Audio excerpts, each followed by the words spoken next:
बेईमान दूध वाला और भगवान का न्याय।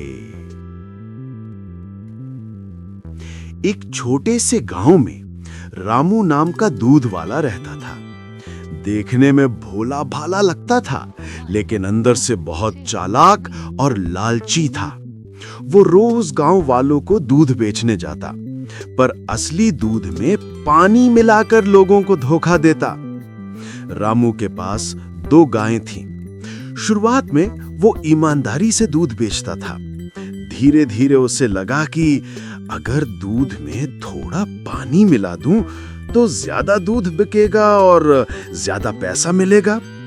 शुरू में उसने आधा ग्लास पानी मिलाया, किसी को पता नहीं चला। फिर धीरे धीरे उसकी हिम्मत बढ़ती गई। अब वो आधा दूध और आधा पानी बेचने लगा। हर शाम जब वो पैसे गिनता, उसके चेहरे पर मुस्कान फैल जाती। वाह, भगवान ने कितना दिया है मुझे। धीरे धीरे लोगों को महसूस होने लगा कि दूध में मिठास कम हो गई है। बच्चों की चाय और खीर में स्वाद नहीं आता था। एक दिन स्कूल के मास्टर जी बोले, रामू, तुम्हारा दूध पहले बहुत अच्छा होता था, अब उसमें कुछ गड़बड़ है। रामू मुस्कुराते हुए बोला, नहीं नहीं मास्टर जी, गाय का चारा बदल गया है शायद, इसलिए स्वाद में फर्क है। सब हंसकर मान गए, पर सच्चाई कुछ और थी। एक दिन बहुत तेज बारिश हुई, नदी का पानी बढ़ गया। रामू रोज की तरह दूध लेकर शहर जा रहा था। रास्ते में एक पुल था जो नदी के ऊपर बना था। पुल पार करते वक्त उसका पैर फिसल गया और पूरा दूध नदी में गिर गया। वो बहुत दुखी हुआ। आए, मेरा सारा दूध चला गया, अब मैं क्या करूं?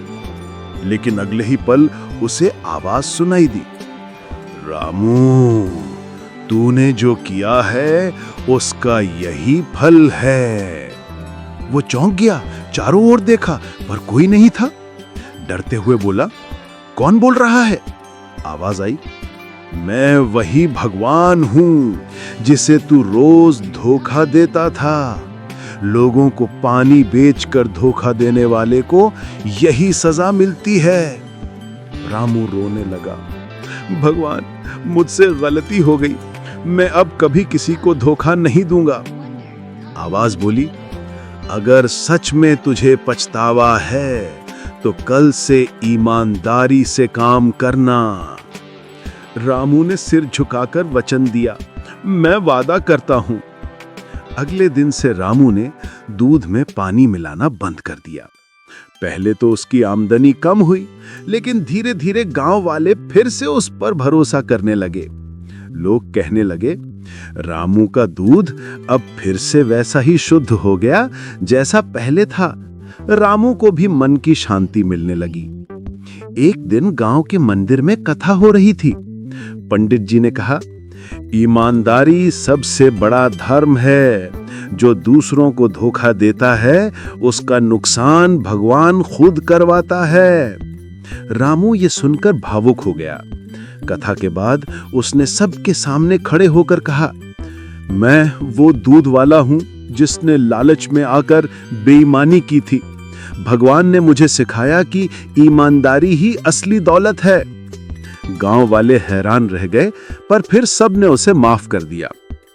अब रामू गांव का सबसे भरोसेमंद आदमी बन गया।